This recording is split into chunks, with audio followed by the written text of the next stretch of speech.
तुम अपने बॉस को एक रात के लिए समय दे दो।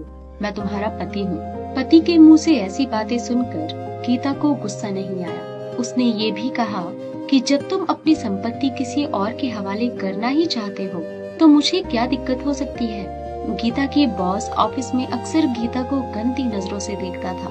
गीता को सब कुछ पता है पर वो कुछ नहीं कर सकती। एक दिन जब गीता ने ऑफिस में प्रवेश किया तो बॉस ने कहा, हे गीता, आज ऑफिस में आने में इतनी देर क्यों कर दी? सर, कहाँ लेट हुआ है? अभी तो सिर्फ 7:45 ही हुए हैं। 15 मिनट बाकी है हमारा काम शुरू होने में। अंकित ने कहा, तुम क्यों घबरा रही हो? मैं तो बस मजाक कर रहा था। गीता कहती है, सर, आप मेरे साथ मजाक कर रहे थे? हाँ गीता, मैं हमेशा तुम्हारा भला चाहता हूँ। बस मैं 1-2 घंटे तुमसे बात करना चाहता हूँ। अगर तुम राजी हो तो इसमें तुम्हारा ही लाभ होगा। गीता ने कहा, हाँ सर, बोलिए, क्या कहना है? अंकित का कहना है कि अगर तुम मेरे बंगलों में आते हो और मेरे साथ कुछ वक्त बिताते हो तो तुम्हें सरप्राइज करता। गीता ने कहा, सर, ये क्या कह रहे हैं? लोग क्या कहेंगे?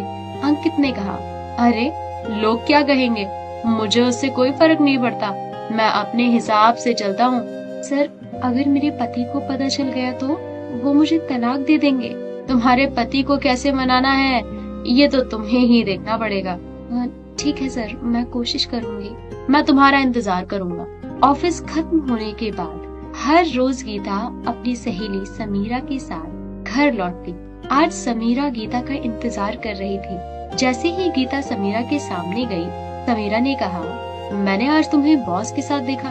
बहुत देर तक क्या बात कर रही थी? गीता ने कहा, ये शब्द दोबारा किसी से मत कहना। बॉस रोज मुझे बुरी नजर से देखता है। आज उसने अपने बंगले में जाने की बात कही है। समीरा ने कहा, आज तक बॉस की नजरों में जो लड़की भाग गई वो उससे बच नहीं पाई, तो तू कैसे बच गई? मैं और क्या कहूँ? मैंने सब कुछ अपने मोबाइल में रिकॉर्ड कर लिया है। उसने मुझे पहले ही छू लिया है। गीता ने कहा, क्या कह रही है? मैं क्या कहूँ? मैंने अपने मोबाइल पर सब कुछ रिकॉर्ड कर लिया है कि मेरे साथ क्या हुआ। गीता ने कहा, मुझे दिखाओ जरा। समीरा ने कहा, मैं ये नहीं दिखा सकती। मैंने दूसरे मोबाइल पर रख दिया है ताकि कोई इसे न देख सके। देख, मैंने ये सब मुसीबत में पड़कर किया। तू ऐसा कुछ भी मत करना। गीता ने कहा, देखते हैं पानी कहाँ जाकर ठहरता है। समीरा ने कहा, अच्छा तो चलते हैं। दोनों चले गए। अगले दिन अपने पति के साथ बात करने के बाद बिरोल ने कहा कि कोई समस्या नहीं है। अगर तुम अपने बॉस के साथ कुछ वक्त बिताती हो तो इसमें कोई नुकसान नहीं है, बल्कि तुम्हारा फायदा ही है। गीता कहती है, हाँ, मुझे ये भी पता है कि अगर मैंने बॉस को समय दिया तो मेरा ही फायदा होगा।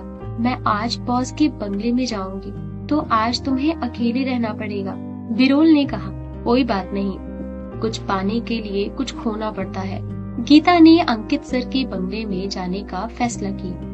गीता का बॉस उसके बंगले के बेडरूम में कॉफी पी रहा था। तभी गीता उसके बेडरूम में दाखिल हुई। अंकित कहता है, गीता, मैं तुम्हारे बारे में ही सोच रहा था। क्या सोच रहे थे सर? मैं सोच रहा था कि तुम वाकई बहुत खूबसूरत हो, लेकिन तुम्हें उच्च क्षेत्र में काम करना चाहिए। अभी तक तुम्हारा प्रमोशन नहीं हुआ है। क्या करूँ सर? प्रमोशन की चाबी आपके हाथ में है। मेरे चाहने या ना चाहने से तो कोई फर्क नहीं पड़ता। अंकित ने कहा, हाँ, आज तुम्हारे लिए तुम्हारे प्रमोशन की चाबी मैं खोल दूंगा। मेरे और करीब आओ।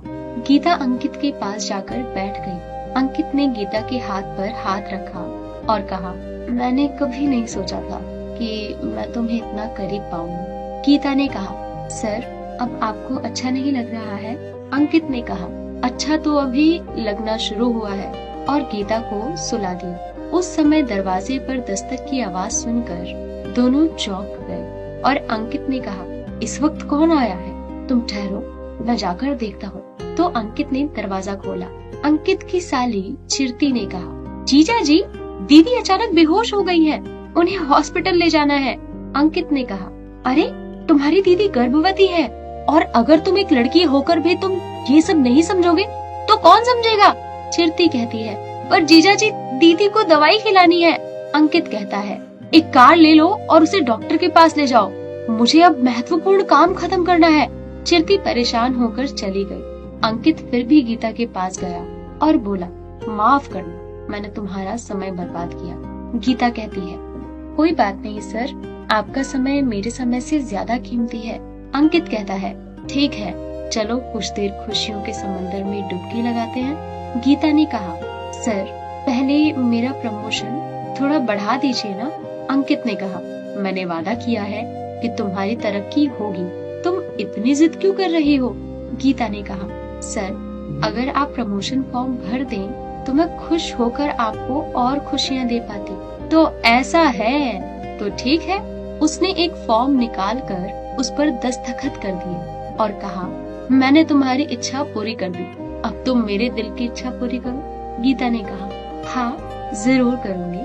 अंकित ने गीता को वापस सुला दिया। रात को बिरौल अपने बिस्तर पर लेटकर छटपटा रहा है, क्योंकि उसने अपनी पत्नी को बॉस के साथ सोने के लिए भेज दिया है, पर वो उसकी पत्नी है।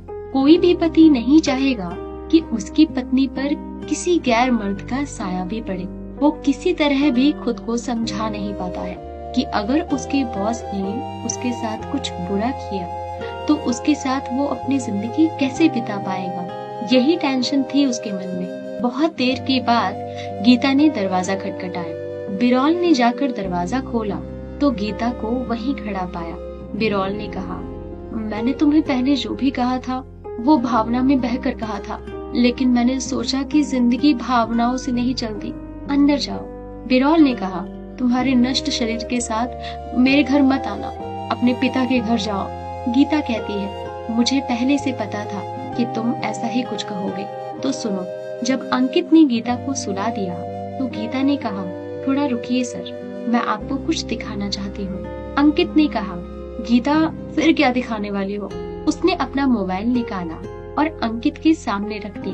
वहाँ अंकित ने अब तक जितनी भी लड़कियों के साथ वक्त बिताया था, उनमें से कुछ लड़कियों के साथ अंकित के घनिष्ठ वीडियो देखकर अंकित की आंखें बड़ी बड़ी हो गई। गीता, तुम्हें ये वीडियो कहाँ से मिला?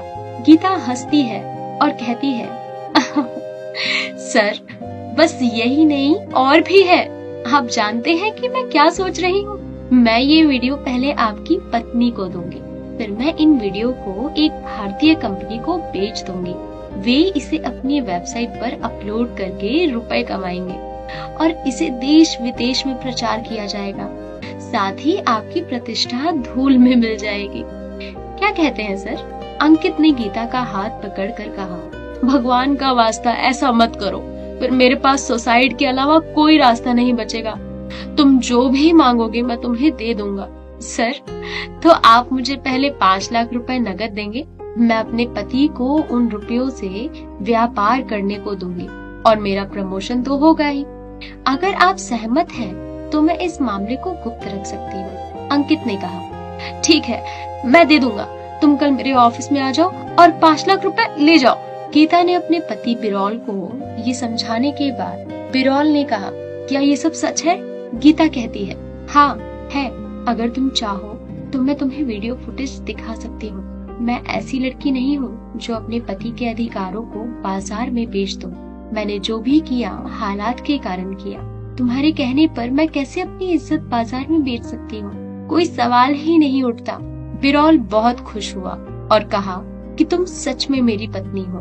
प्रिय दर्शकों, हमारे समाज में कुछ ऐसे लोग भी हैं जो तरह तरह के प्रलोभन दिखाकर हमारी माताओं और बहनों की गरिमा को खराब करना चाहते हैं। हमें उन्हें दंडित करने की आवश्यकता है।